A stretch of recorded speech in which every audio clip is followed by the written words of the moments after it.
All right. Well, Professor Chris Dost, thank you so much for coming on with me today. I can't wait to nerd out with you on languages, particularly ancient languages. We've been talking quite a bit the last few days, and I've been a big fan of your channel for about 2 years now. Oh, wow, all right. Yeah, I've been nerding out with you a little bit about why I'm so interested in your content. I was listening to Wes Huff. He came onto my radar, and I said, "Wow, I really need to start learning some of these ancient languages, particularly the biblical languages." And so I'm like, "Oh, there's got to be just a plethora of resources on YouTube." And no, there's not. And you were like the only guy popping up with like the combination of like Hebrew, Aramaic, and Greek. I figured, you know what? This is such a small niche subject. I wanted to reach out to you. So thank you so much for coming on with me today. Yeah, it's an honor. I appreciate your asking. Yeah, definitely, definitely. So to start off, why don't we kind of go through your backstory and how you started your YouTube channel and kind of take us through the chronology of the languages that you've studied over the years. Yeah, so I guess I started the channel in 2021, I think. Yeah. Yeah, it's summertime there, so yeah, we'll call it 4.5 years. And it was really just an experiment. I did my degree in jazz bass, actually. Something Okay. I'm just getting back into here when I find the time. When I was in college, I had a coming to Jesus moment, you might call it, and it got me interested in the New Testament. A couple of pastor friends were involved with that, and so I, at the urging of one of them, began teaching myself Greek through Mounce's grammar book, and then I went on to Daniel Wallace's syntax book. And so while I was, just finishing out my music degree, I was getting my Greek pretty sharp. Felt a calling to go to seminary, so I went to Alliance Theological Seminary, more just to study the New Testament in Greek. The better my Greek got, the more I realized that, the writers of the New Testament are often writing in Greek, but thinking in Hebrew and Aramaic. And so I felt I needed to take some Hebrew classes and got bit by the Hebrew bug. Fast forward 3 master's degrees later, I ended up Wow. doing the Ph.D. at Jewish Theological Seminary. And when I came in there, the program, if I recall, was called Bible and Ancient Semitic Languages. During the time I was there, the department shifted to Hebrew Bible and its interpretation. Most of my coursework was done in ancient Semitic languages, but I ended up doing my dissertation in Masorah. The way I like to put it is a system of quality control for the transmission of the Hebrew text in the Middle Ages. I know that's kind of a mouthful, but a system of Yes. quality control. The Hebrew Bible was really, in many respects, transmitted orally. I mean, there's certainly a writing culture. So much of the culture of the transmission of the Bible is oral. Up until the 8th century CE or so, there really was no system for preserving the stress and the pronunciation, and even the spelling of Hebrew words and Aramaic in the Bible. The Masoretes are a group of scholars who came up with, we'll simplify it for now, we'll call it a system of quality control to make sure that the Bible was transmitted as accurately as possible. And Okay. so, a lot of those notes are in Aramaic. And so, I got to use my Aramaic to an extent. But while I was writing the dissertation, Professor Eldon Clem of Jerusalem University College invited me to join a small team of an international team of scholars who were translating the Aramaic Targumim, and Hmm. which is, again, how do you define this, right? It's we'll just call it an ancient Aramaic translation of the Hebrew scriptures. So I ended up translating a number of books for them, and it was published electronically through Accordance Bible software. It helped me to get my Aramaic really sharp at that time.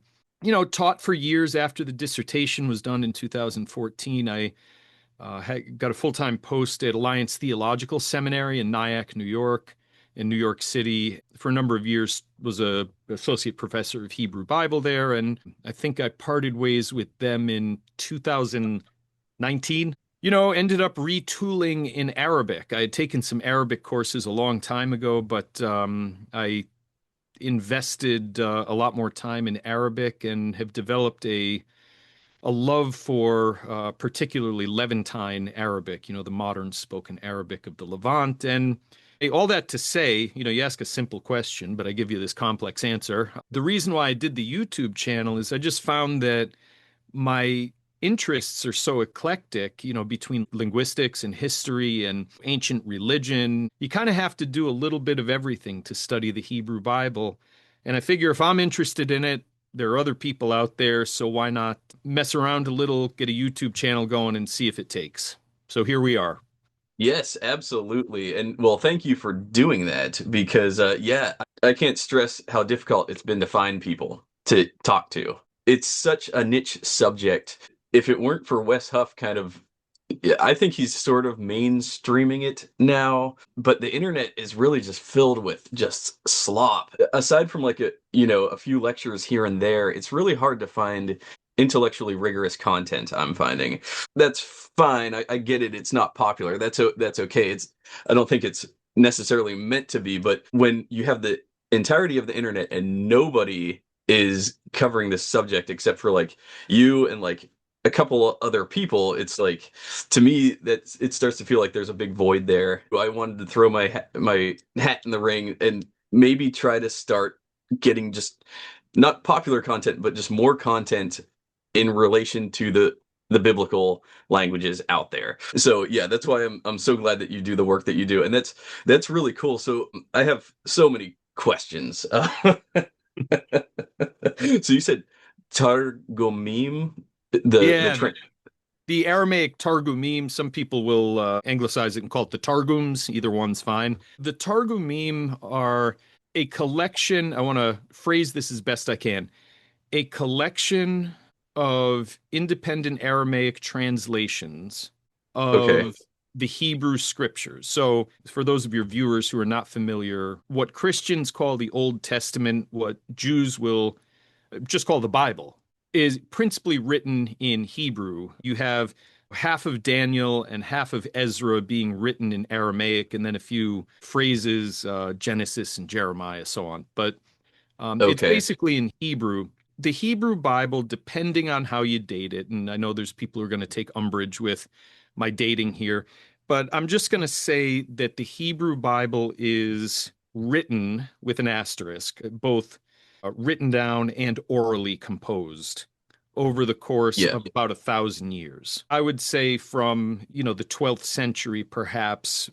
a little bit of very early stuff, which we can come Okay. back to. And then the last book of the Hebrew scriptures to be composed by my dating would be the book of Daniel, which is going Okay. to be finished off in the mid-second century. I just call it 1,000 years. If you think about what has happened to English over the course of its history, all you have to do is read a little Shakespeare, the King James Bible, or something like that. You'll say, this is not how we speak today. We Completely. don't use words like peradventure and, Yeah. on in everyday conversation. The same thing happened with Hebrew, where the more ancient parts of the Hebrew Bible came to be looked at as kind of Shakespearean, if you will.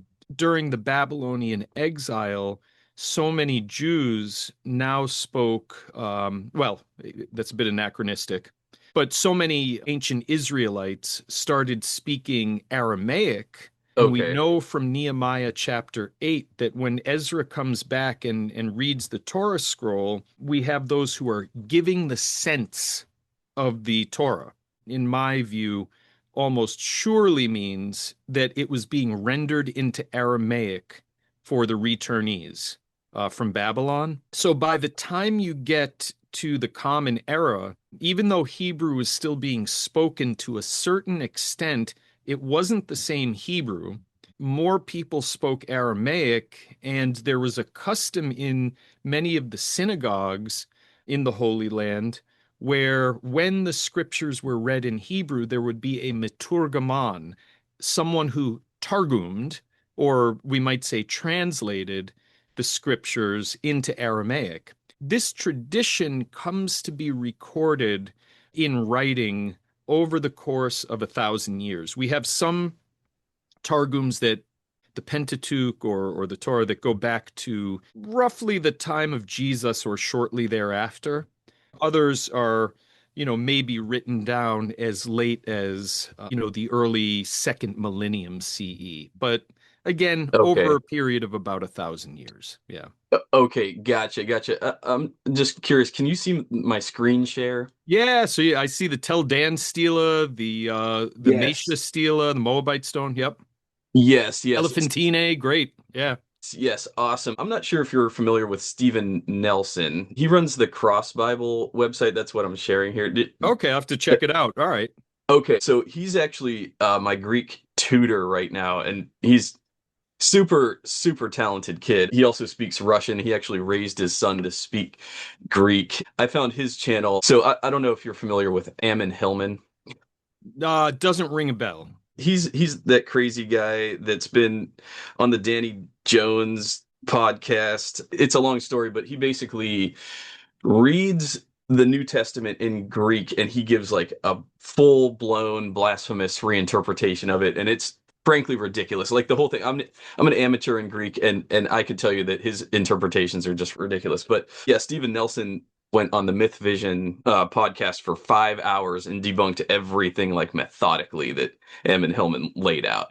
That's how I found Stephen Nelson, and that's where I messaged him, linked up with him, and he's training me in Greek currently. Currently, we only do like an hour a week, but it's enough. I do enough self-study to kind of augment it and improve week by week. Doing an hour a week is better than doing 0 hours per week. Yeah, absolutely. And so he put this thing together. He's a pretty good researcher, and he's trying to get this stuff out there and legible. His Cross Bible has a Bible reader, and this is what I come to before my readings. So like, can you still see my screen? Oh yeah. I could come to Byzantine text form in the Greek, and then I could throw it up there with the American Standard Version. People pay a lot of money for this sort of thing. Yes, Through the Bible software programs. that's Yeah, so interesting. this is a fantastic tool to put in the hands of people. Yeah. Definitely. What's cool about it is free, but I subscribe to the like monthly tier. The first one starts at like $5 a month, but I do the $20 a month one. He keeps updating it and adding new features and stuff. So, and I use it a lot. I just pull this up, and this is what I read off for my channel. I'm currently just combing through the entire New Testament, and it's going to take me years, but so this is what I'm working with. I really like it. I'm just curious, what year did you start studying the Greek? Would have been 1998. Yeah, when Wow. I was just doing self-study. Yeah, so it's been a minute. Okay, gotcha. I'm curious about your approach. I have so many questions about like seminary and things like this. So did you take Greek courses at any of the colleges that you were at? Yeah, so after I had taken a couple years, yeah, it would have been about 2 years of going through Mounts and Wallace. My grandmother paid for one course for me to take at Alliance Theological Seminary. I took a course that I think back then was called Greek exegesis. It was a lot about interpretive methods. How do you actually reliably study the Bible, historical, critical standpoint? But it was expected that you had 2 years of Greek at that point, I think. Okay. Maybe a year, I can't remember, but I had put myself in good shape, and the expectation for that course was that we had to not memorize, but darn near memorize 3 chapters of the Gospel of Mark. Mark 1, 9, and 10 were the passages the professor chose. And then I think The whole chapter. yeah, and we had to know all of the vocab words. We would have regular quizzes on vocab words occurring, I forget what it is, 10 times or more or something like that in the New Testament. Kyrios. Yeah, and I Yes. mean, there's a lot of words 10 times, words that occur 10 times, or some of them not the most practical things to commit to memory, but it helped, Right. Soter. Yeah, Bill Mounts, he basically in his book he laid out how there's 128 words that if you know these 128 words, you can navigate like 80% of the New Testament. Yeah, it's absolutely right. I may be wrong on this, but I think in his grammar, the words that occur 50 times or more. There's only like 350 of them or something. It's something very achievable. Yes. And then you use a dictionary or Bible software for those words that you're just never going to remember because you won't see them for another 5 years. Definitely. I find some of those and I'm like, I am not committing that thing to memory. I'm actually writing a biblical Hebrew grammar. It's a new approach to biblical Hebrew, hoping to Okay, have it published at least off to the publisher later this year. But Mounts was cool. actually an inspiration for how I decided to write it because he's so encouraging. You can do it. Yeah. Yeah, um, definitely. yeah, Yeah, I like his work. But yeah, as we talked about yesterday, like the Erasmian stuff, man. I was actually in the car explaining to my daughter, who's bilingual, the difference between Erasmian and native spoken Greek, and that I favored the native spoken. And I played her some Erasmian, and she's never heard Greek in her life, and she's like, "This is awful." And I'm like, "Yeah, doesn't it sound bad?" And she's mhm, like, "Yeah." And then I played the real Greek, and she's like, "Yeah, this sounds like a regular language to right. me." So Yeah, just intuitively, like even though she never heard it, she just knew like, okay, there's something artificial and about this Erasmian stuff. So that's why I steer away from it. I cringe every time I hear it, but again, I understand. And Stephen Nelson, my tutor, he's also very much, he doesn't use Erasmian at all, but he sees the utility in it, and I suppose there is a utility. The Greek language confuses us English speakers very much. Why wouldn't the OI and the I and the EI all make the same sound, right? right, It just doesn't square in our heads. So instead of pronouncing it all metanoite, repent, metanoite, instead of remembering all these vowel combinations and their subsequent sounds, why don't we just pronounce them all the way that they're written? So metanoiate right. and pharisaion, sadikaion, erchomenus. It sounds ridiculous to a native. Yeah, so I just wanted to hear your take on that. Did they teach you in Erasmian? Did they teach you the Erasmian pronunciation? Yeah, yeah, because Bill Mounts was the standard. I think most Greek teachers back then used Mounts. That's what Mounts used, and it did the trick. For learning to read, the goal, at least for me and for most seminary students, is not to have a conversation and not even to study the history of the Greek language. It's just to see what's written there in the New Testament, to look words up in the dictionary and try to make some sense of the syntax. Yeah, from a practical standpoint, any old pronunciation system will do. For me, I'm very interested in historical linguistics, especially for people whose focus is, the world of the Hebrew Bible. You have to engage in comparative Semitics. You Okay. can't just study Hebrew in a vacuum. Just within the Hebrew Bible, there actually is no such thing as biblical Hebrew. As strange as this might sound, it would be more correct to say biblical Hebrews. Part of the reason for that is that, what people are taught when they study biblical Hebrew is really Judean Hebrew, Southern Hebrew. But Okay. the estimates range, I don't know, somewhere in the 20% range, something like that, of the Bible is written in a more northern dialect. When you consider the fact that, again, the language is evolving over the course of 1,000 years, because even if people had no contact with the outside world, the language would evolve. But then Yes. you have borders changing hands between various states. Like, the Arameans in the north are constantly making incursions into Israel and vice versa. And then you have the Assyrians coming over and annexing the Northern Empire and Babylonian influence and so on and so forth. It really is impossible to have a clear understanding of what's going on in Hebrew and how the interpretation of the language, without giving some attention to other Semitic languages and how and when they impacted Hebrew. Right, right. Because if I'm not mistaken, Hebrew itself went through a reconstruction phase fairly recently, and so a lot of the old methods of speaking were lost, if I'm not mistaken, right? Like Yeah, so right. Eliezer ben Yehuda at the, toward the end of the 19th century. Hmm. He's referred to as the father of modern Hebrew or something like that. But yeah, modern Hebrew is very much, not completely, but very much an artificial construct.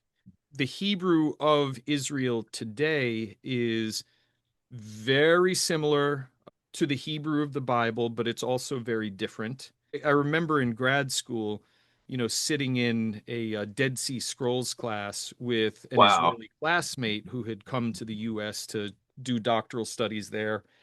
And the student thought they could get by on their knowledge of modern Hebrew. And they could Hmm. read through a text pretty quickly, but they also came up with some pretty wacky interpretations of words within the Dead Sea Scrolls because they were just reading the modern Hebrew counterpart back into the Dead Sea Scrolls. Yeah, an example, just one example of where they might be different is in Ezekiel chapter 1 in that wild vision. Okay. The word, I think it's in verse 16, Ezekiel 1:16, the word chashmal is used. Chashmal, chet shin mem lamed, and Okay. it's traditionally translated electrum. Um, in modern Hebrew, that's the word for electricity. And Interesting. but if you read the word electricity into Ezekiel 1, uh, Hmm. you know, so and Right. that's just one almost innocuous example. There are others that would be far more comical. Let's put it that way. Where was that? You said Ezekiel. Yeah, it should be, I want to say Ezekiel 1:16.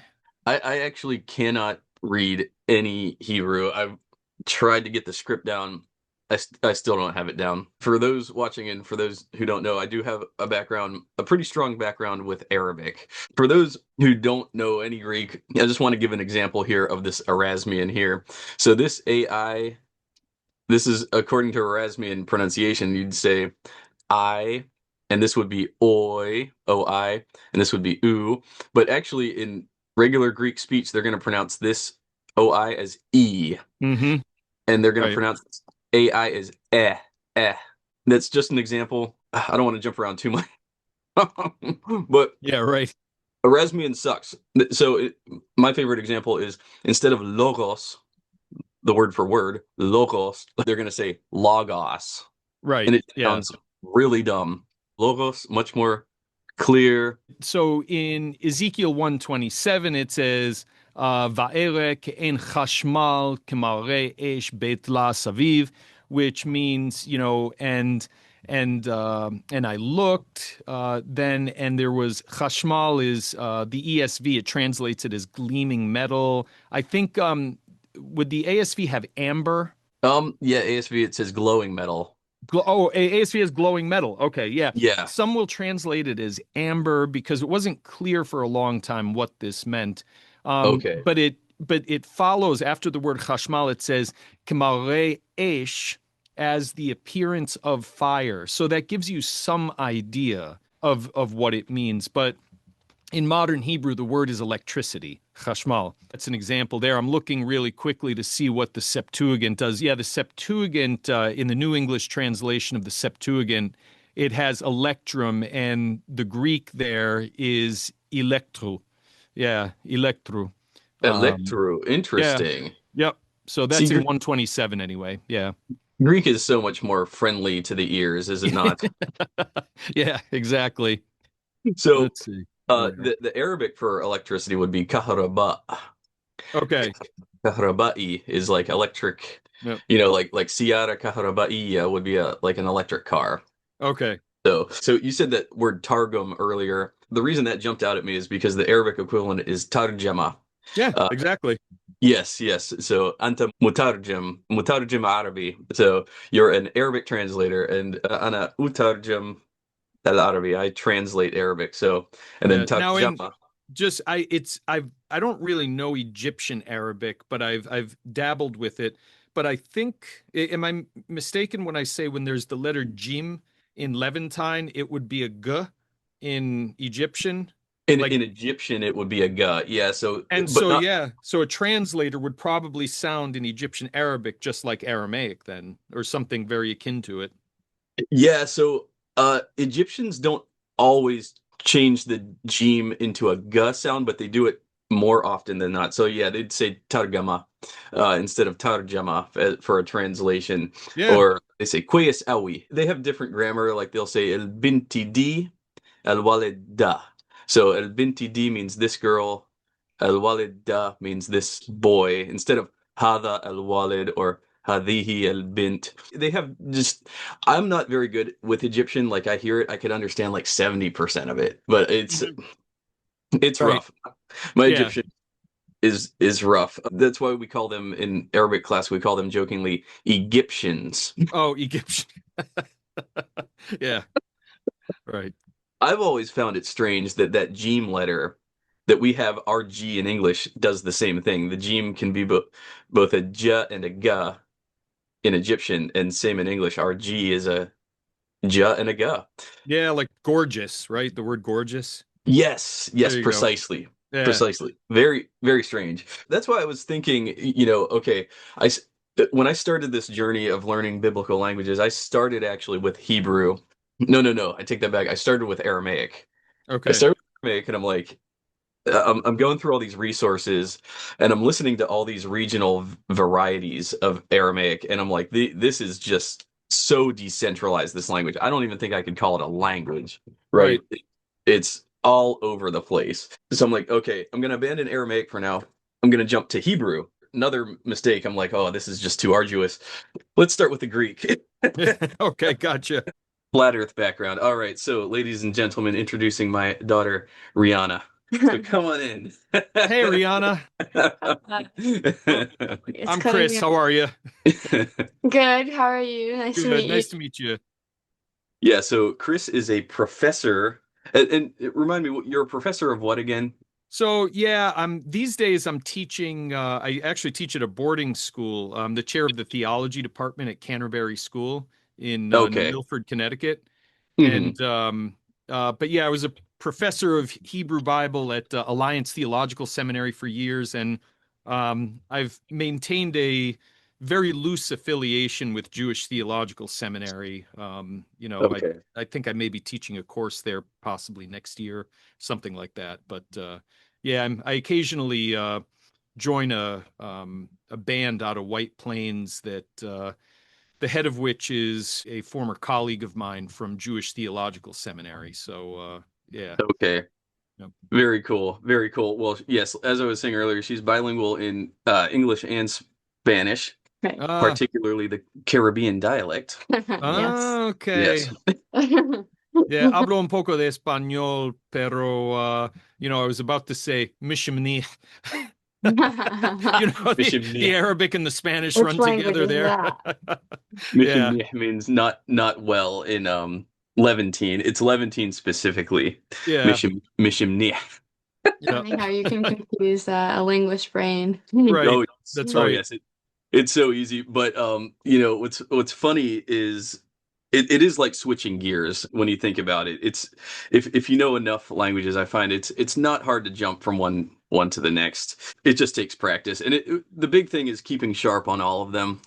I've Yeah, let that's my the hardest thing. Yeah. yeah.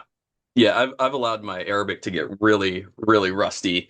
It's like riding a bike, right? It doesn't take long before you're like back up and running with it. So her and I always have just the most fascinating linguistic discussions, and she's actually going to be taking linguistics here soon. Yeah, my Yeah, oldest daughter, I have four daughters, and the oldest one did her degree in linguistics.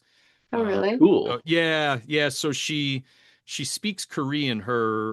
She's been married for a little over 2 years now. She's married to a Korean guy, and so they I don't know, maybe speak Korean 25% of the day, and Oh English. Yeah, wow, but her Korean's very good, and she did a TESOL certification as well, and has taught elementary Spanish as well. So Hmm. yeah, but no, awesome. linguistics is just a fascinating field, so I think you'll enjoy it. I love it. I love it. And being like a child of two linguists, I feel like Okay. it's definitely it runs in my blood. Oh, so Um, mom's into linguistics too? yes, yes. Ah, very good. Yeah. My mom speaks four and my dad speaks I don't know how many. I, Lost count. I don't actually count them because it gets too long of an explanation. Like, because with Arabic, you can't just say I know Arabic. You can't. That doesn't Right. make that doesn't make any sense. Yep. Right. Because you don't know the entire Arabic language family. I know Modern Standard. I can understand Levantine, but I don't speak it. It feels very strange when I try to speak it. Same like Portuguese. Like, I could try to say some Portuguese words, even though I understand 95% of it. I could read it just fine, understand it just fine, but I can't render it myself Right. because I was not trained. So Yeah. Spanish speakers can, like, yeah. very similar, but I would never be able to attempt to speak it. Yeah. Yeah. Right. Muito bem. Muito obrigado. Yes. It's gonna sound weird if I try to start. Yeah. Got the accent down a little bit.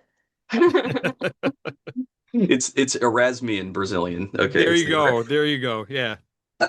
So her and I were having an intellectual conversation yesterday about, like, what is a word? A word is really a three-dimensional object.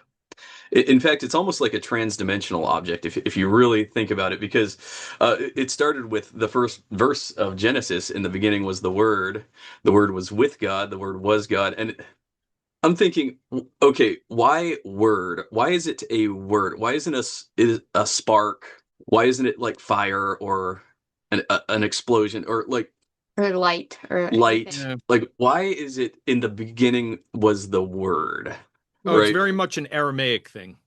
Okay, Yeah. interesting. Do you have any insights on that? Absolutely. So, one of the most, so I mentioned to you earlier that the Aramaic Targumim are Aramaic translations, but when I said that, I kind of hesitated.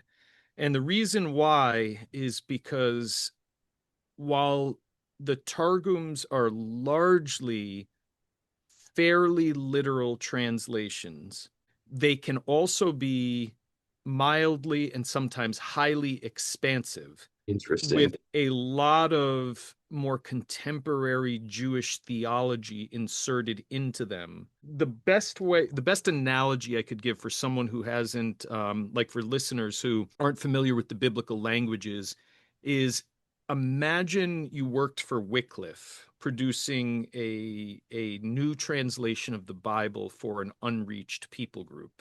You know the language enough to render the text literally, but you say to yourself, they're not really going to understand Christian theology from this Yeah. translation. And so you add into the translation some of the study notes from your study Bible or something like that, excerpts from the sermons of famous preachers.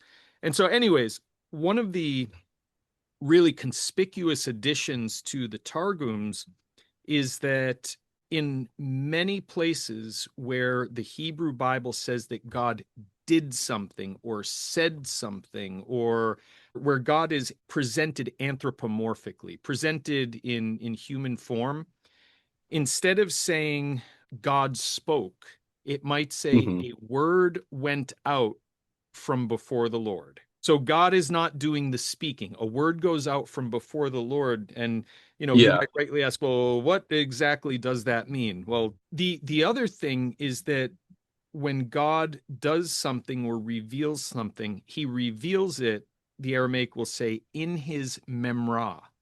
So memra. And the memra is an Aramaic word for word. It's not the more common word.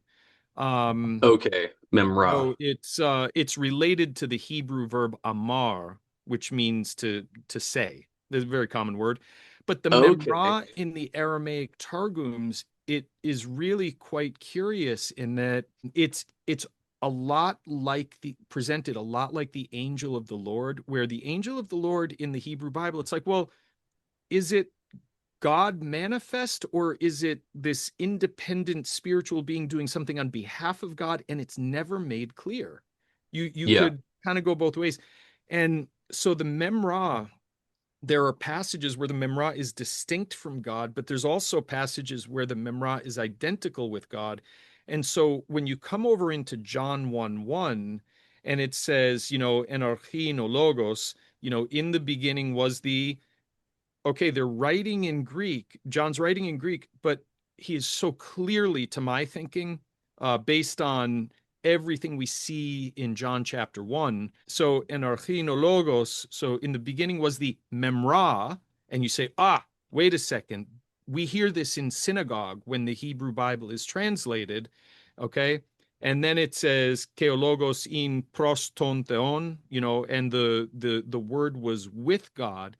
And so, the two of you are standing, you might say you're standing with each other. When you say that someone is standing with someone else, you are implying separateness, right? If you're Yeah. with someone, you are not that person, and therefore you are ultimately two distinct beings. And that's what the second clause of John 1:1 is saying.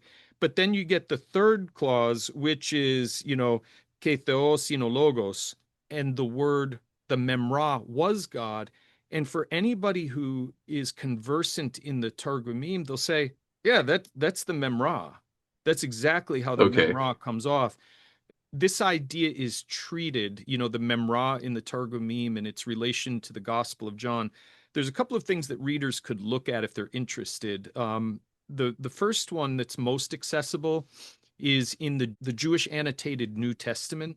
So produced by Jewish scholars, it's not in any way a Christian text, which is frankly why I love it, because it helps me to see the bona fide Jewishness of the New Testament. But it's just the New Revised Standard Version, but with study notes produced by Jewish scholars. But in the back, there's a series of very short essays, and one of them deals with this particular issue. For those who Interesting. are really interested in diving into the Targumim, Bruce Chilton and Paul Flesher, I think the book's probably back here somewhere. I have so many books on my floor right now that, it's usually somewhere around here. But Yeah. it's Chilton and Flesher's introduction to the Targums deals with this issue as well. There's something in, I don't know, the later chapters or the appendix or something. But I have Yeah. a video on my channel. I did an interview with Paul Flesher. Oh, okay. It could be 3 years ago. Yeah, because Paul was kind of connected with that Targum translation that my colleagues and I did. So if I remember, there's something in that video where he talks about that. Okay, gotcha. Well, the Arabic word amar, that Semitic root ultimately comes from, in Arabic, amara means to command, and amur are commands. Mhm. So that's interesting that in Hebrew, amara means to say something, because in Arabic the meaning sort of shifted into more commanding people. Right. It's just the common word to say something in biblical Hebrew, and even in modern Hebrew for that matter. Yeah. Oh, really? They still use, okay, Yeah. very cool. Yeah, that's what's going to help me with the Hebrew is the Arabic, the Semitic roots. That's what's going to help me, but it's still so difficult. Yeah. It's not a clear transition into Hebrew from Arabic, not at all. Right. Yeah. It's interesting how that form of that word, like word, Mhm. is more focused on the aspect of saying it, because we were talking about how a word, you have to say it, but it also has meaning. You can write it, Yes. you hear it. It has all these different phases. Mhm. So I find it interesting why, I guess, in those translations they wanted to emphasize the fact that you're saying it. I don't know if that was maybe the intention or just a translation, but I think Yeah. probably has to have some type of significance. I think so. I think so. And Yeah. actually, this is why I said earlier that a word is almost like a trans-dimensional object, is because what is a word? Think slowly about this. Like a word is it's a sound. Mhm. It's also it's a visual object. And then beyond that, it has a meaning, an association with often a physical object or a metaphorical conceptual object. And then it's also something that you hear, and it's also something that you speak out. And so there's a lot going on with a word. One word is not one thing. Right. It is multiple things coming together, and that's kind of the way that I conceptualize the concept of God as well. Not that I think he's multiple things. I think I believe in the Trinity, but it's a deep intellectual pursuit to really sit there and think in the beginning was the Word, and the Word was with God, and the Word was God. And like I feel like I could just meditate on that for 10 years and still not understand it fully. Yeah. But this just popped into my head. The Arabic word for conspiracy also comes from amara. It's mu'amara. Oh, okay. That's one thing I like about Semitic languages is they have the root, and from that root sprouts all these words, verbs, nouns, adjectives. What Yeah. would be the root word for conspiracy in English? Like, where does that come from? Because I'm trying to think about it. Good question. Conspire, Conspire. Yeah. conspiracy. Con, like together. I'm Yep. looking it up. Spire, I don't know what that means. Yeah. It wouldn't surprise me, and this is off the top of my head, would be related to the word to breathe, because it's Oh, spire like an Yeah. inspiration to breathe into something, I think. yes, Yeah. yes. Respirar.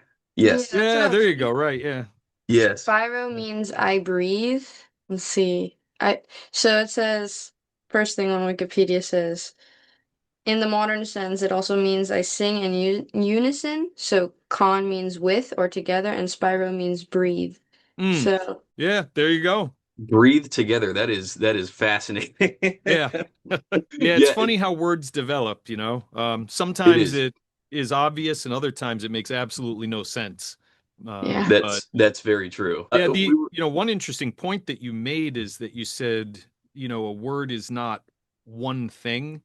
And that's I mean, fairly straightforward for a linguist, right? But for people who are studying the Bible and are foreign to the languages of the Bible, it's really insightful because I think many people who are new to the study of the Bible, they come with this sense that every Greek word and every Hebrew word has one, they might say real meaning. And, unfortunately, so many people in ministry have taken the shortcut and have not yes. really learned biblical languages, and they perpetuate this idea that what the Greek really means or what the Hebrew really means as if it's some sort of magical insight into what God is trying to communicate.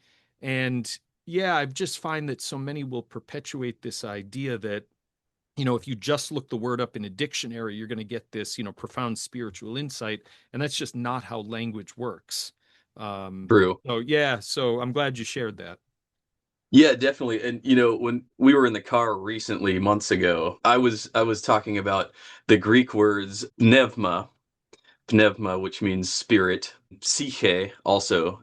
Hmm. Psyche is where we get the word psyche from, but psyche means soul, pneuma means spirit, and we were making connections between pneuma and was it pulmones, like lungs? Yeah. But in so many languages, the idea of spirit also has to do with breathing, respiration, and we hear it in respiration, right?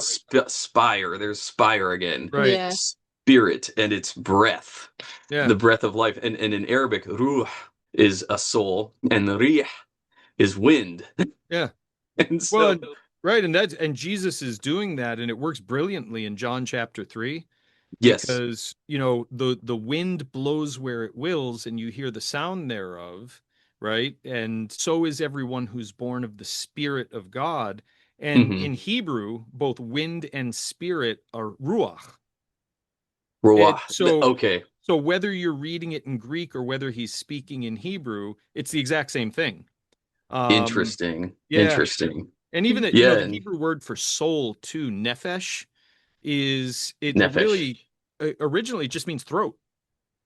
Really, Yeah, nefesh means throat. absolutely. And so they're both words that are typically translated spirit and soul have to do with air in some way. Fascinating. The word in Arabic, nefs means person, Hmm. or it means same, like nefseshe, like the same thing. Hmm. Nefseshe. It's kind of a funny word. Yeah, nefs.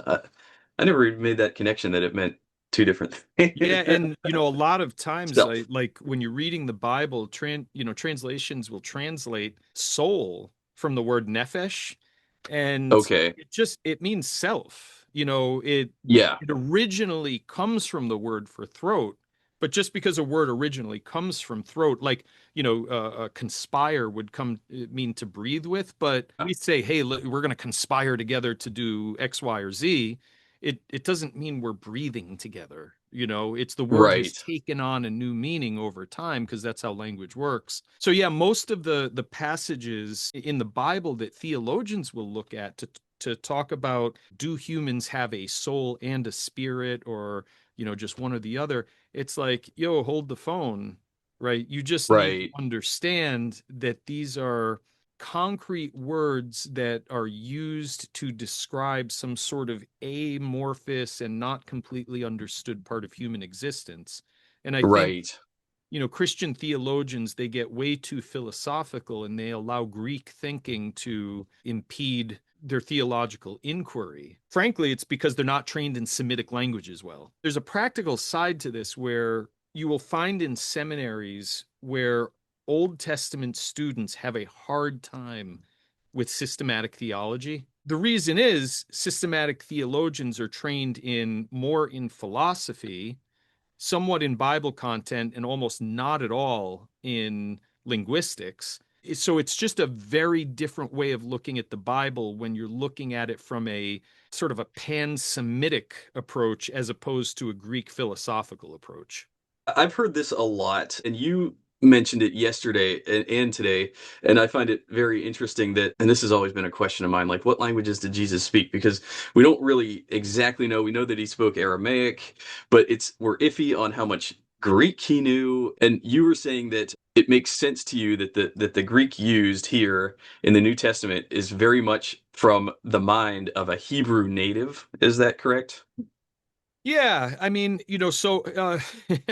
as to the language that Jesus spoke, there is little doubt in my mind that Aramaic would have been his principal language. But my Yeah. colleague Steve Notley, who was the distinguished professor of New Testament and Christian origins at NIAC, and he's actually the co-director of the Bethsaida excavation in Israel. Oh, Bethsaida. Yeah, and So that means Bet is house, and Saida, Beth Saida, in Arabic, Siyad means fisherman. Siyada means fishing. So Beth yeah, that could Saida, be. basically the fisherman's house is what Beth Saida breaks down into. Okay, there we Um, go. So Steve, has geez, I can't remember the name of the book now that I think he co-authored it. But anyways, he's a firm believer, last I knew, that, Jesus would have principally spoken Hebrew.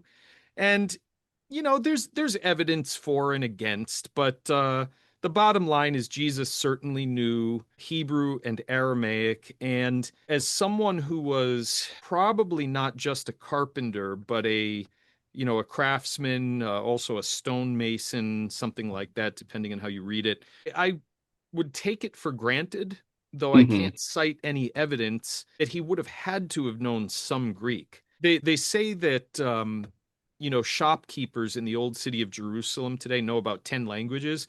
They don't know the languages fluently, but they know enough in 10 languages to converse with and sell their wares to an international clientele. You're so right on, like, in a general sense, because I went to Sicily last year. I like to think that I speak Spanish, and she might have a different opinion on that. ¿Qué tú piensas? Yo Yeah. hablo español bastante bien. Tú hablas Yeah. español. Mm, Gringo. Yeah. bien gringo. Tenemos una palabra en árabe, balotish, que quiere decir I speak garbage. And so when people ask me, when Arabs ask me if I speak Arabic, it's a one-word answer, balotish. I speak Well, garbage. Yes. I actually didn't know that word. Yeah. Balatish. I That don't know if must be it's the just a Palestinian thing or what, but yeah, balotish, one of the most useful words that I've come across in Arabic. Okay, yes. In modern standard, we say zibala, zibala, basura. Yep. Yeah. What I was getting at is I took a semester of intermediate Italian in college. I feel like I'm versed enough to be able to have conversations in it, and I'd put myself at the intermediate level for sure. Yeah, going to Sicily, our tour guides. It's funny how many Italians just know zero English, like zero English. Wow. Okay. Yeah, and hanging out with them, like I'm hanging out with these people all day long. We're going on tours, we're traveling, we're eating at restaurants, and you know what? Like, given our limited, given all the limitations, the language barrier, we still make it work. Like you're able to live with these people, you're able to function with these people, Hmm. even if you just know a little bit of their language. Like you make it work. And so that's kind of how I conceptualize how Jesus and his disciples would have operated on a day-to-day basis. There might have been some linguistic limitations there, sure. Nonetheless, he lived with these guys, he ate, he traveled, they did everything together, they spoke in front of crowds. And it's fascinating because, as you know, when you get humans together, you don't need like a super high level of mutual intelligibility. Even if there's no intelligibility, you could still make it work with hand signals and stuff. But, you know, with a little bit of a functional ability in a language, you can get so much accomplished in terms of day-to-day routines. It's really kind of miraculous if you think about it. Yeah. No, you're absolutely right. When you went to Puerto Rico, when you moved to Puerto Rico, how would you say your Spanish level My was? Spanish, since I grew up hearing Spanish a lot from my grandma and my mom, I could understand it pretty perfectly. I would be able to hear it and know what you're telling me and not be able to respond back to you Interesting. Yeah. in Spanish. So as I got older, kind of started practicing it more. But I would say when I moved there, I was probably at half the ability that I have now. And even then I'm my Spanish is not great. Like I think I am fluent, Yeah. but you can you can ask people and they'll tell you like, "Oh yeah, you can hear that you're not that Spanish isn't your first language, not even because you're pronouncing things incorrectly or because you're making grammatical mistakes, just because of the song of your voice, like the intonation and things like that." So Yeah. Yeah. I'd say that my Spanish sits at a pretty high level. Yeah. I graduated high school in Puerto Rico, so I took all my classes in Spanish, which Oh, is there a you go. thing that's very interesting when you take classes that have nothing to do with Spanish in Spanish. Right. Yeah. Taking taking science, taking math, taking history in Spanish. It's fun to see how different concepts are constructed in different languages. Yes. That's absolutely right. Yeah. Which definitely helped me to understand and grasp how like the average Spanish speaker mind works, I guess. Hmm. And help For me sure. put myself in that position and think like a Spanish speaker. And sometimes I'll find myself thinking in Spanish and speaking in English, which Yeah. becomes an issue as well, and vice Yes. versa. But and that's the world of the New Testament right there. You know, Yeah. Yes. writing Yes. in Greek but thinking in Hebrew or Aramaic. It's so you have a keener insight than most people, at least in the English speaking world, would have as to what that was probably like for, the early disciples, the writers of the New Testament, that sort of thing. Yes, definitely, definitely. And we were even speaking about this yesterday. I found this to be true of Italian as well, is sometimes I hit a wall. Like I have a concept I'm trying to convey in this language, but I don't know the right way to say it as a direct translation. Right. And so I'm just going to say it like a native would say it, and you kind of work around it. So, for example, like in Italian, they don't really have a word for boss. It's kind of weird, Huh. right? They don't really have a good word for it. The best I could find was dirigente, like the director of people, sort of a thing. Really? But they don't. Wow. Huh. You're not going to hear them say that word often. Instead, how I would say it is this guy, I would say what he's doing. I would say his function. I'd say he's in charge. He's leading them or something like that. I wouldn't say he's the Yeah. boss. You know, with Spanish, it's very much the same thing. Yeah. We were saying like, oh, I don't know how to say this in English. So, but to say it in Spanish, you would just, you would reframe the concept almost. Yeah. It's so hard thinking of an example, Yeah, Right. to me more frequently the other way around actually. From Oh, really? Spanish to English, I'll be trying to say something in English and I'll be like, I know what I'm trying to say in Spanish Yeah. and not be able to frame it in a way that makes sense in English. But I think it comes from the fact that English is a lot more precise and exact and not as like emotional. And I think with Spanish you can convey more of how you're feeling about something. Yes. Just by the word choice, not even directly stating like, oh, I'm annoyed with this or I'm disappointed by this. You don't even have to like really state that. You can just kind of with the words that you choose to use, Yes. get that across. To Yeah, convey that.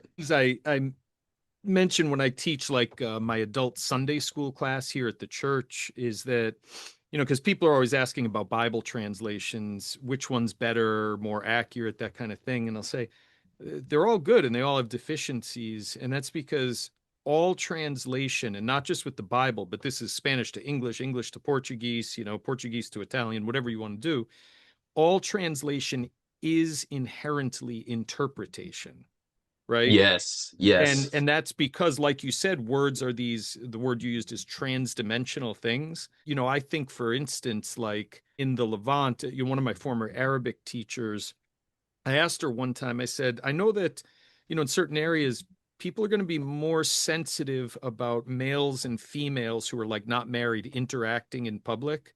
Yeah. And Yes. if I wanted to say, like, if I were in this situation where I wanted to say this is my female friend, there's perfectly good words, Rafi or something like that. But I said, how would you say that? And you would say, this is our friend. And you would, instead of using my, even though it's technically the correct pronominal suffix, you would move into the plural and say this is our friend, to create, the way I understand it is to create a little distance. And that's a social thing that Right. doesn't translate with words into other languages, like into Hmm. English. Yeah. That's true. Yeah, yeah. It would feel weird in Arabic to say "Hadihi sadiqati." Hmm. Like it sounds like I'm calling her like I'm dating her almost. Right. Yeah. So yeah, to make it more polite, I'd probably say sahibna. Like Sahebna. Yeah, exactly. Our, yeah. that would sound more like Right. there's a bifurcation here between us. Right. Yeah. Or yeah, like Right. you said, Rafia, like Rafiqa, Rafia. You did the glottal stop on the cough. Oh, Very, yes. Yeah. very Levantine of you. That, you're right. Yeah. Sadiati. This is an interesting story. I love it. You guys might hate it, but in Spanish, how do you say cross the street? I'm gonna cross the street. Cruzar la calle. Cruzar la calle. Right, Okay. exactly. Yeah. I was walking with my Italian friend. He was here just for a few weeks. I brought him into Baltimore and I said, Dobbiamo cruciare la strada adesso. Cruciamo la strada. Let's cross the street. And he kind of put his head down and I'm like, what? What's wrong? He's like, oh, we don't say that. He- and so I said, well, how do you say it? He said, Dobbiamo attraversare la strada. And Okay. so Yeah. attraversare, which we have that word in English to traverse. It's not Yeah. common, but Right. we say it in skiing. We say, "Oh, we're traverse the slopes." Right. And that word exists in Spanish as well. Does it atravesar? Atravesar?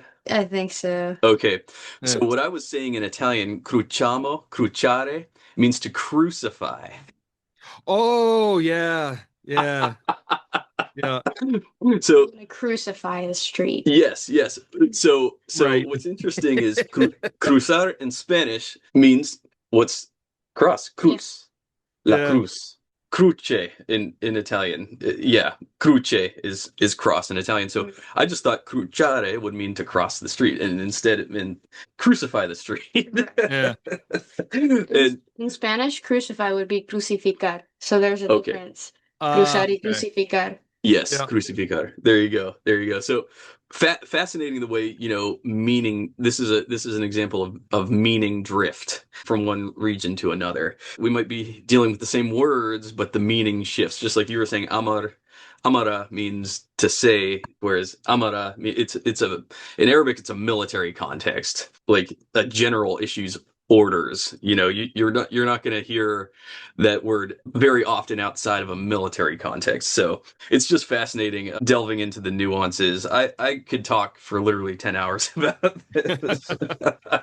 Okay, so I wanted to ask you a little bit about your modern Greek because did you study any modern modern Not Greek at all? not really. I mean, middle of last year, I was like, you know what? I think it's time I learned some modern Greek. Because modern Hebrew is so useful for Yes. understanding biblical Hebrew despite the differences. And so I started, and then like a weekend, I'm like, what am I doing? Yeah. It's like I have, like 10 languages that I've studied and I can't keep up with them all. It's like enough Yeah. already. I've got to focus on like getting my Arabic back and, making sure my modern Hebrew is, at least up to snuff. And then, like you said, with Aramaic, there's so many different dialects of it, and then Aramaic. trying to pastor a church and also teach school at the same time. Yeah, sometimes we try to do too much, and Yes. that tends to be my problem. I'm gonna say I have no modern Greek. Okay, gotcha, Yeah. gotcha. Well, and the reason I wanted to ask you about that is because you were saying that, like, yeah, the New Testament seems to be have been written by Hebrew speaking natives, and that's something that only becomes clear, I think, when you are fully immersed in a language's context. Like, for example, I've noticed this.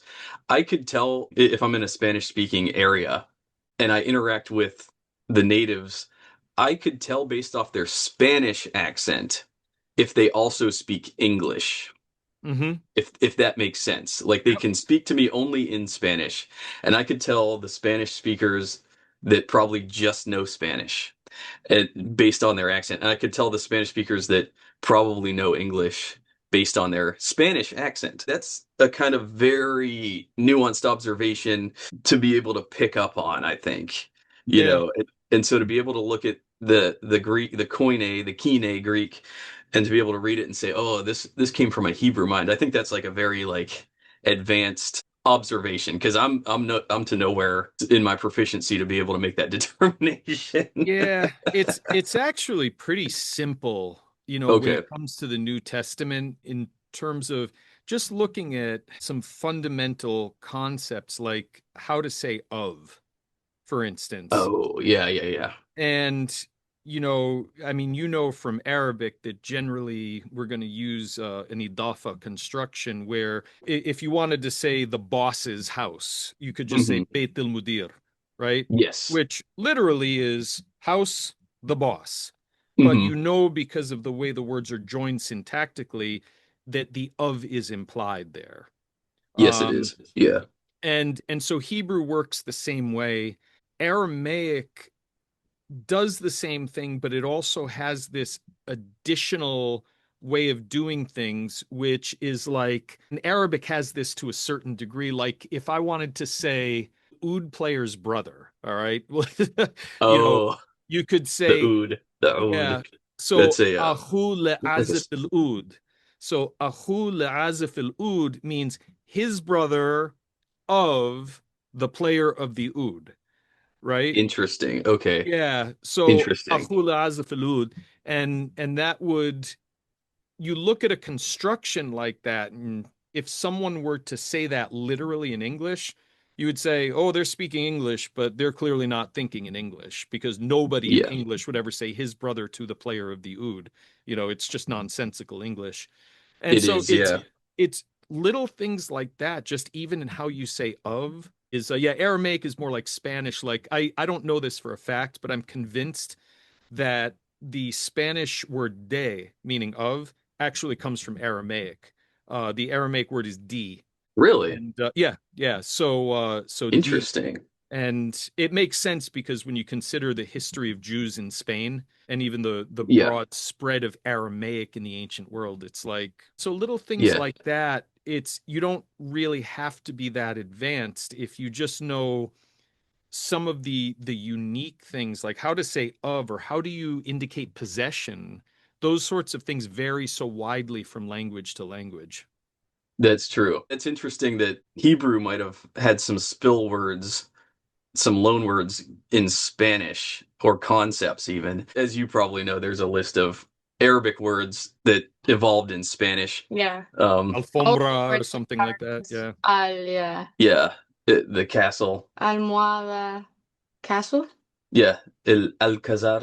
Oh, Comes okay. from the Arabic qasr. That's like Qasr. more Yeah, okay. Spanish, like Spain Spanish. Spain Spanish, yeah. Oh, Okay. Castillo. Castillo. Yes. Okay. You're gonna be like, what?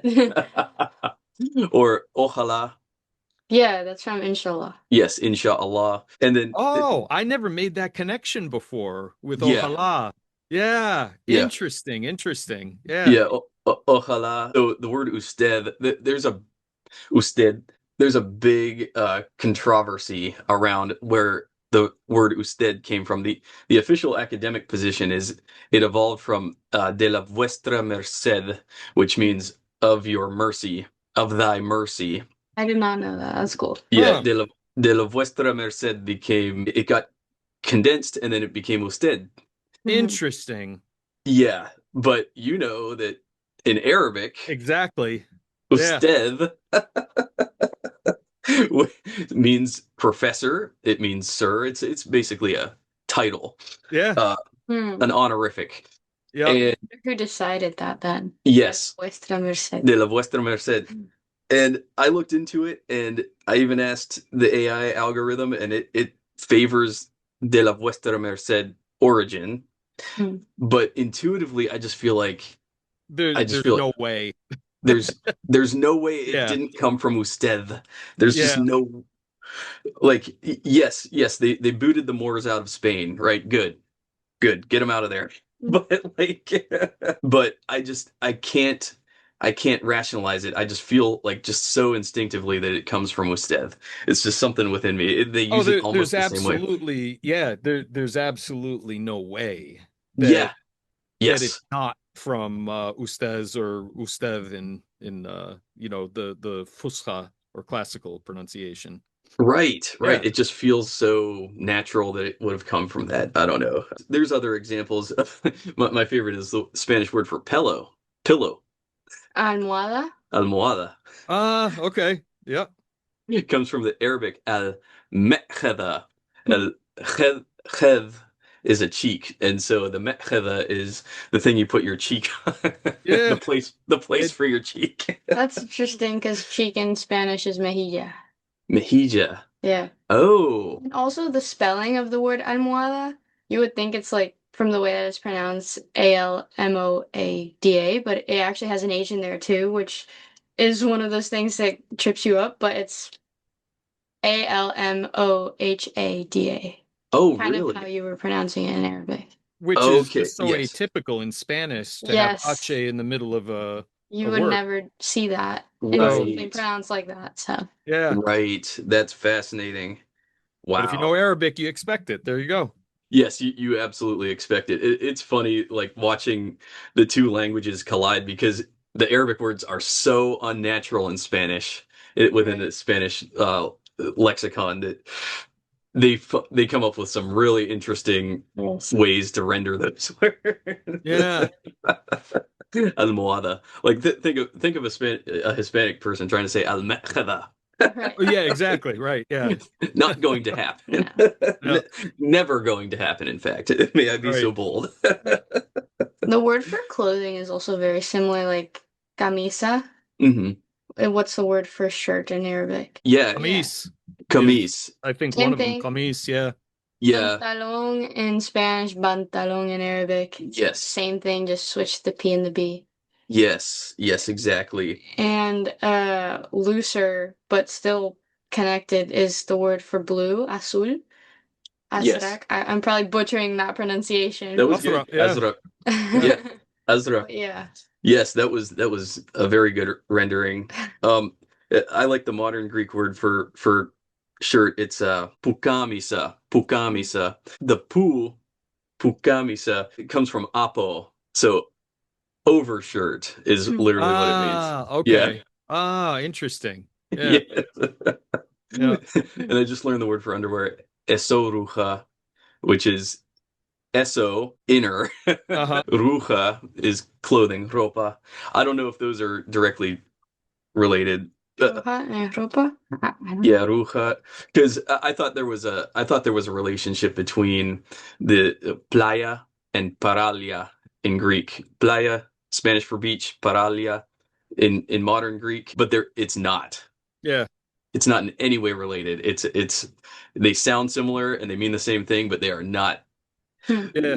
So sometimes it's the connections that are interesting, and sometimes it's the false connections that are very interesting as well. Yeah. But my Yeah. first Hebrew professor, he, because you run into this a lot, false connections, whatever, in Hebrew, just within the Hebrew language itself. And he said, look, when things look alike, they're probably very different. And when things are different, they're often very much the same. Right, And right. yeah, and you see this in Hebrew, like, someone we were reading through Job recently, and I just throw out Hebrew words here and there, but the word for evil and the word for shepherd, look like they're etymologically associated, but they're not, and then you get these other Interesting. words that sound like they have nothing to do with each other. And lo and behold, there's a clear connection there. So, Yeah, definitely, definitely. yeah. Yeah, speaking, what is the word for evil in Hebrew? Yeah, the common word is ra, which is typically Interesting. transliterated as RA backwards apostrophe.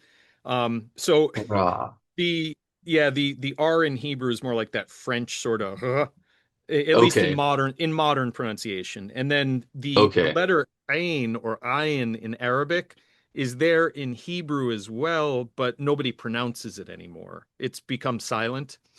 Um, okay, but yeah, it means both bad, like things that are circumstantially bad, but also things that are morally or ethically bad. We would say okay, evil. Yeah, so like in the book of Job, for instance, what happens to his family and his possessions is ra. It's bad. The snowstorm that we're all about to get clobbered with would be Yes. considered in the eyes of some ra. But then there's the moral piece, moral evil, as opposed to being righteous, and that is also Ra. And yeah, Okay, but it has absolutely nothing to do with shepherding. They look alike, but they're from two totally different roots. And you see that in Arabic, like, roots that are final yeah roots. yeah, And then roots that are geminates. I forget how to say it in Arabic, but when the second and third root consonants are doubled, uh-huh. um, forms like that in Hebrew can look alike, but they're just very different. So, Okay, right. That makes a lot of sense. Yeah, the Arabic word for evil is, well, an evil person would be shirir, shirir. The word for the concept of evil is shir, with the shedda over the R. So there's two R's in there, shirir. So yeah, I don't think those are linked to the Hebrew. It doesn't sound like it, at least. One thing that's interesting is I learned the Arabic word for devil is shaitan, but I never once thought about it being a cognate of Satan, for mm, example. I've thought about that. Have you, Yeah, Shaitan? they sound really similar. Yes, they do. yeah, They yep, do. Yeah, so I just learned devil as Shaitan, but it would have been such a shortcut if I knew it actually meant Satan. right, yeah, Does So, it actually like in the Quran? I can't speak to the Quran.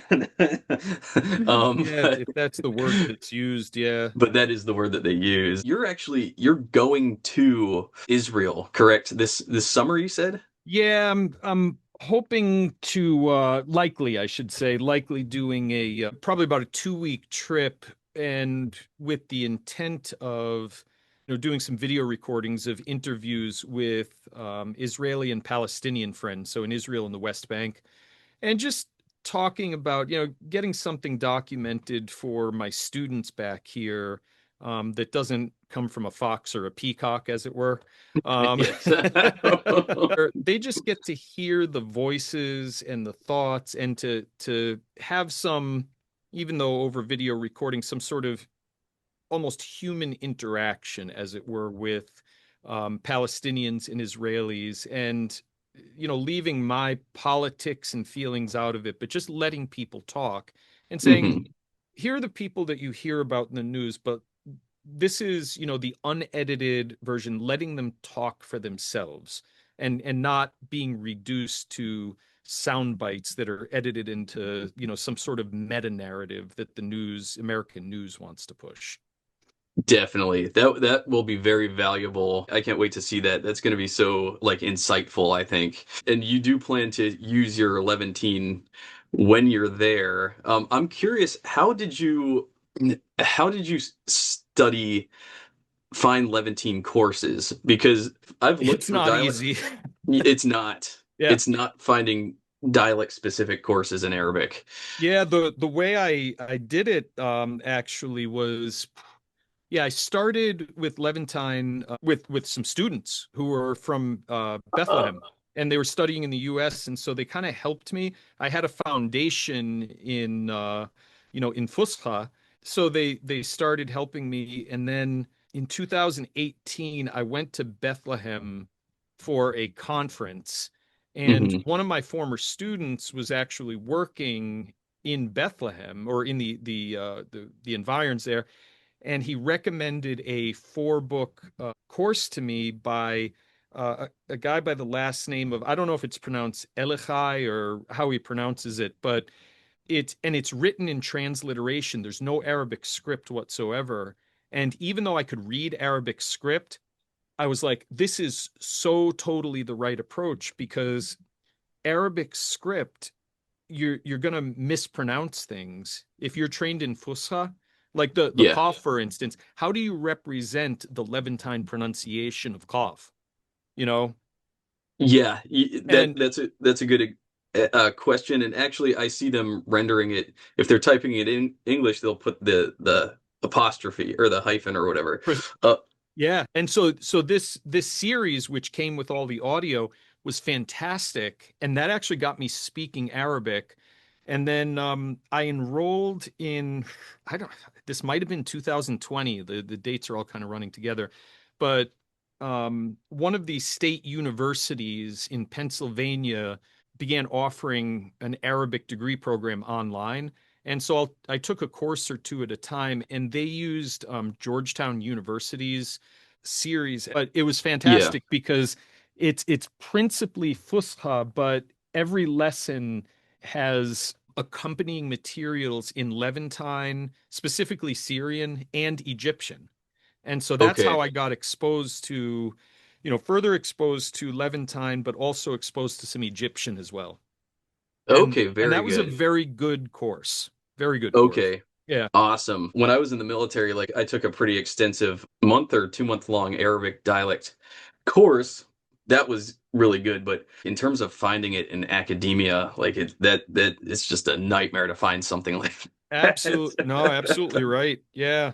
And even Yeah. the books, like I have a few different book series. Like one of my Arabic teachers who's from Nazareth, she recommended this series. So Omar Othman is he taught at Hebrew University in Jerusalem, but this Yalla Nichti Arabi is Yalla. excellent, and it's Yalla, yalla. exactly, and you can just kind of see there like everything's in transliteration. Cool. Um, and I think in this series, it eventually goes over to they start using Arabic script in like the third volume. Once you Okay. have the sound ingrained in your head. Yeah, my other books are, I don't know where they are. They must be back in my house. But yeah, I got books like all over the place here. That's the sign of an academic right there. Yeah, who are interested, I found this book to be very good here. This is like a classroom book, and it's the Okay. only book that starts you, and this uses Arabic script actually, but it's got the Okay. accompanying audio, so you can just kind of see that. Um, Okay. and so you're learning, yeah, Hakini Arabi. Yeah, that's actually a very good book as well. Like if I were to use a textbook, I don't know which one I would use in teaching a course, but they're Yeah. both very good. This one, it's you kind of need to know Arabic script first. The other one, it's like they just don't use the Arabic script because they want you to start speaking, which itself speaks to the question of what is a language. And for True. student seminary students, they have such a writing oriented approach, but I would contest that language is not principally a written and read phenomenon. It is a spoken and heard phenomenon. And the reading and writing is a way of representing language, it is not language itself. That's a really People, good observation. yeah. So I don't know. That's kind of where I am. So that's why I'm a big believer in the transliteration approach, at least to get people started. The first Arabic I ever learned was Gulf Arabic. Okay. Barnes and Noble only had a Gulf dialect book. My first exposure to it was Gulf, which is essentially Iraqi. It sounds like a more sophisticated version of Iraqi. They would give the English transliteration, but then they would also give the Arabic, how it would be rendered in Arabic. And one of my favorite language study methods is to go on YouTube, just any random, like, for example, I was studying Portuguese. I found this very beautiful Portuguese song. I was just reading all the comments in Portuguese, and it was amazing to see how the natives just talk. You could do that with Arabic too. Just find I don't know, a Lebanese artist, and then go through the comments. You'll see them typing it, transliterating it in English. You'll also see them rendering it with the Arabic script. So they do both. Yeah, like you said, I mean, what writing was born how many thousands of years ago? Whereas humans have been around much longer than that. So language very much is an organic cultural phenomenon. It's not so much a system of writing, like you accurately pointed out, I think, which is something else we could go down a rabbit hole on for hours, I'm sure. So one thing I want to say, you said ehki Arabi. Heka means to, in modern standard, it means to narrate. And so hekaya is like a narration or a story. Hekaya, in modern standard, they don't use that word. They say takallama. أنا أتكلم العربي. تكلمين العربي؟ لا. Okay. Yeah. Yeah, and so like in Levantine, like in Palestine, you'll never hear the word atakallam, right? Never. Yeah. Never. I remember like in 2018, I went into a shop in Jerusalem and I started speaking, very basic Fusha. And I would say high school age looking girl who was the clerk had no idea what I was talking about. Part of it was surely, my accent, but it's just nobody speaks like that on the street while they're exposed to it. Fusha, I imagine it's probably a lot like, growing up in a household where you're hearing Spanish but not speaking it yourself, where you're hearing it on the news, but the average Palestinian is not going to be speaking in Fusha much if at all. Yeah. Never. And I can't explain to you how much of a culture shock it was when I first heard like Argentinian Spanish. Yeah. It sounded like a totally different language. Really? Yeah, because they say ella instead of ella, ocho. Like they say the sh sound for age, like the double L or the Y. Yeah. Okay. Like even would it be show in show? Yeah. That's how they say it. Really? Yeah. And also like Spain Spanish, they use vos and like vosotros. Never use that a day in my life in Puerto Rico. Right. Not a thing that we have the usted and stuff like that, like how to talk professionally. We do that, but not with that like vosotros conjugation. So hearing that, you kind of have to like hone in and be like, what are you trying to communicate to me right now? Right. Well, for me being a gringo, as gringo as you get, my biggest shock was hearing, Puerto Rican, their double L's become a J. So estrella. Oh yeah. Las estrellas en el cielo. And their N's they don't say N, they say eng. Yeah. E-N-G, eng. Kind of like the beginning of an ñ. Yes. Okay. Yes, and sometimes at the end of a word, their R becomes an L. So mi placer. Yeah. Mi placer. Okay. Interesting. Yeah. You also drop the D at the end of a word if it's the last consonant. Yes. Yeah. So anything that ends in ado, will just become ao. Yeah. Okay. Yeah. Which is also how they do it in Portuguese as well. For wet, they wouldn't say mojado, they say mojao. Yeah. Mojao. Oh, wow. Okay. Yeah. What's a good example in Puerto Rican Spanish? Like You just said it. Okay. What was an example? Dao, like dado, dao. Dao. Okay. Oh, interesting. Yeah. All of those, yeah. Yo he hablado con él. Yeah. Okay. I spoke with him, hablado. Yeah, the other thing is they elide over their S's in a lot of cases. So like, There's so many examples of that. Oh, yeah. Like even the word estás, right? Like Yeah, we would be taught estás. eta. Yeah. And a lot of S's, it seems, internally turn almost to an H. Yep. Like yes, eta. Yeah. Yeah. yes, como Yeah, está? like a breathy in. Yes, yes, And I've Yeah. always found that interesting. No one really acknowledges that. I brought it up once in my Spanish class because we were learning about like the linguistics yeah, of Spanish and like the origin of our accent. And I brought it up like why do we sound so breathy when we pronounce the S's and no one could really tell what I was saying. Like yeah, Uh-huh. yeah, definitely, because they don't definitely. hear it, but once you like pronounce it enough times, they were like, "Oh yeah, we kind of do that. I wonder why we do that." Like in Yeah. Puerto Rico, you never hear con quién tú hablas, con quién tú hablas, Right. and there's a Right. little Okay. bit of a breath at the end to represent the S, but the S is not at all pronounced. Con Yep. quién tú hablas, con quién tú bailas. Yes. I mean, we do that in English too all the time. I mean, if you look at our spelling system, first of all, right, it's just like French. Oh, I mean, it's but a nightmare. even words like, probably, you'll hear people, and I do this myself sometimes, reduce it to probably. Probably, you know. Yep. And even further, probably. Yeah. I Yeah, did there that. you go. I'm probably gonna go to his house later. Yeah, Right. probably. Yeah. Yeah. So, So yeah, you're right. We do it. English is just a nightmare when it comes to spelling. I yeah. don't know. It turns into I don't know. Yeah. I don't know. Exactly right. I I don't don't know. know. How's a foreigner ever gonna make sense of that? I don't know. Yeah. Yeah. Yeah, it gets really colloquialized and yeah, we don't even notice it. So growing up, I always noticed the word. I had some friends for bag, they'd say bag, Hmm. and I always thought that sounded weird because I say bag. I put Hmm. an I after the A, Yep. Right. even though it's spelled with just an A. So bag, yes, bag. Yeah. Where's my Yeah. bag? That's the Youngstown accent. Yes. Yep. Milk. You'll hear Yeah. some You said people. hello earlier. Yeah, Oh I yes, caught I that did. one too. Yeah, Yes. pillow. Hello. Yeah. Yes. My pillow is yellow. There you go. Exactly. Yes. Yeah, language is it's just a curious thing. Yeah.